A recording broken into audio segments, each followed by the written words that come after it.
Count Dracula, the immortal vampire noble living in his Gothic castle in Transylvania, was an invention of the writer Bram Stoker.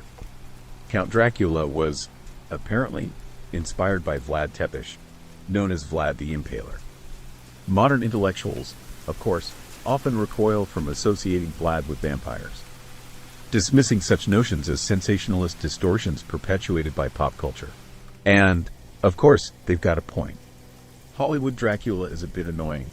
However, beyond this knee-jerk reaction against all the Hollywood Dracula movies, it turns out a deeper exploration reveals that the people of his day, the Wallachians, now in the area of Transylvania, Romania, undoubtedly considered him a vampire.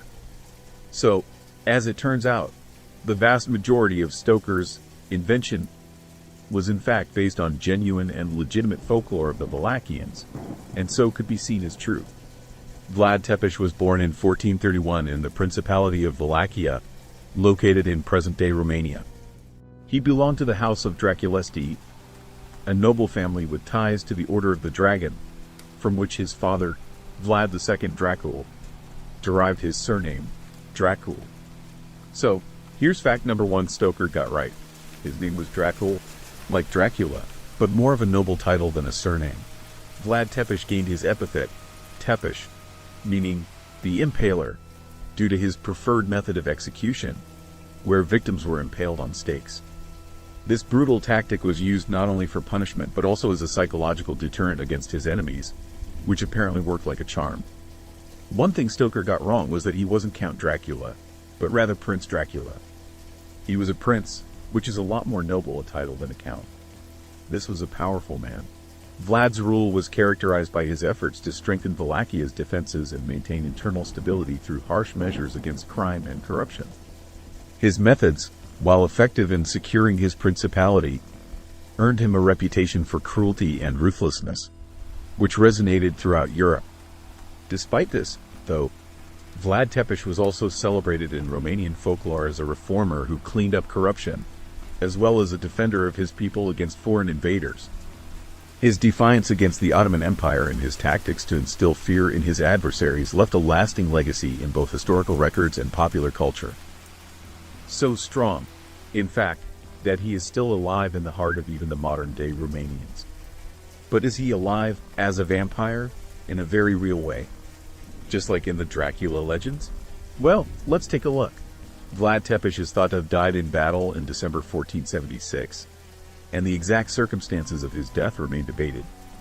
He apparently had his head liberated from his shoulders by his enemies near the marshes of Bucharest. However, no one has ever learned where he is buried. His burial site is unknown, adding to the mystique and legend surrounding his life and afterlife. Romanian legend claims he is buried at Snagov, near the marshes where he died. Even today, tourists can find his grave there, where his admirers still leave him flowers. However, an excavation of Snagov Monastery in 1933 revealed nothing but the bones of horses within. So, can we say Vlad wasn't buried there? Or did he just rise from his grave? Many students of Romanian folklore like to say there is no legend outright declaring Prince Vlad a vampire, but they seem to lack knowledge of Wallachian folklore at the time, which seems to say otherwise. Within Wallachian folklore, there exists a long-standing tradition of molos, vampiric entities believed to arise from improper burials. According to the famous Romanian expert of vampires, Radu Florescu, this vampire folklore originally came from the Mongol invaders, who believed in vampires who could change into bats and who sucked blood and life force. That means the legend of the vampire was widespread in all the territories which Genghis Khan and the Mongol Empire conquered. That certainly includes Romania. So, this belief in the Molo vampire was certainly a widespread belief in Vlad's native land at the time of his death. If you saw our Lorehound video on the true folklore of the Romani people of Romania, you'd know that a Molo was a prominent belief of the Romani people of Vlad's day. But it was also the belief of all people of Wallachia. And it was universally believed that a Molo almost always resulted from an improper burial. In this case, as we said, Vlad was not only not properly buried, it was not even revealed to anybody where he was buried. This, alone, based on the very well-known folklore beliefs of the people of Prince Vlad's times, absolutely guaranteed they would immediately fear he became a vampire. And a powerful vampire too. presumably given just how commanding Prince Vlad actually was during his life. Vlad Tepes' death, which involved the unceremonious removal of his head and then the disrespectful secrecy surrounding his burial site, aligns with conditions traditionally believed to lead to the creation of a Molo in this time and place in history. This cultural context suggests that, far from being a modern invention, the notion of Vlad Tepes as a vampiric figure has roots in the folk beliefs of his own time. Think about it. Would a nation known to perhaps be the most inclined of all nations to attach vampire legends to people for the slightest mistake in burial practices somehow, as if by magic, neglect to attach a vampire legend to a man treated in the worst possible way imaginable after death? And the scariest and most powerful and bloodthirsty figure in all your country's history to boot? Makes absolutely no sense. When you actually know the folklore, there is no question they considered Prince Vlad to be a Molo, or vampire, after his death. It's believed this seemingly illogical conclusion has been caused by two things. One, the excesses of Hollywood Dracula flicks has, pretty understandably, caused writers, even academics, to react in a similarly extreme way, completely ignoring the well-known folklore of Wallachia. And two, the Romanians, themselves, so love the memory of Prince Vlad, also understandably, that they've taken great pains to erase any such legend. In fact, they've claimed the enemies of Vlad during the time, the Saxons, intentionally gave him a desecrating and blasphemous burial in order to make Vlad a vampire in the minds of the people, and so ruin his reputation and tarnish his memory. But, ironically, even that claim only serves to reinforce the obvious, that conditions to make him a Molo were met, for whatever reasons, and with whatever intention. According to the genuine folklore, Prince Vlad should, absolutely, have become a Molo vampire. To not think so simply beggars belief.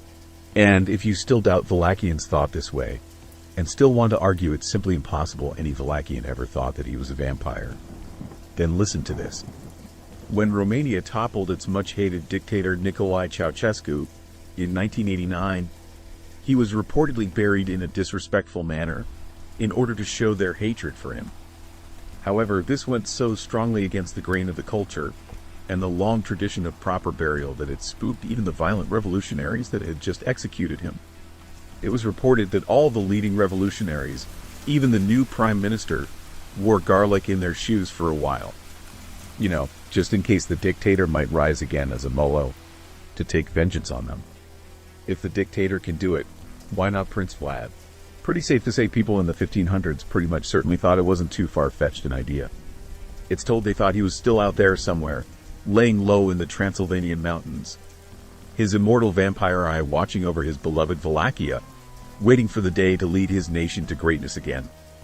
In fact, that legend's been around for centuries, and even in modern-day Romania, there are those who think Prince Vlad Tepes is still watching over his native Wallachia and will come back to lead them again, one day. Given what we know now about what the old Wallachians really thought, maybe it's not so impossible. That just about wraps up tonight's tale from Lorehound. Follow us as we sniff out more of history's most interesting stories. As the hound dog entered the dimly lit library, he sensed an aura of mystery surrounding the ancient scrolls. The dusty shelves towered above him as he sniffed his way through the labyrinth of books. Suddenly, he picked up a scent and followed it to a secluded corner. With bated breath, he approached the shelf and pawed at the book, revealing the hidden scroll. As he rolled it out, he knew he had discovered a treasure worth protecting at all costs.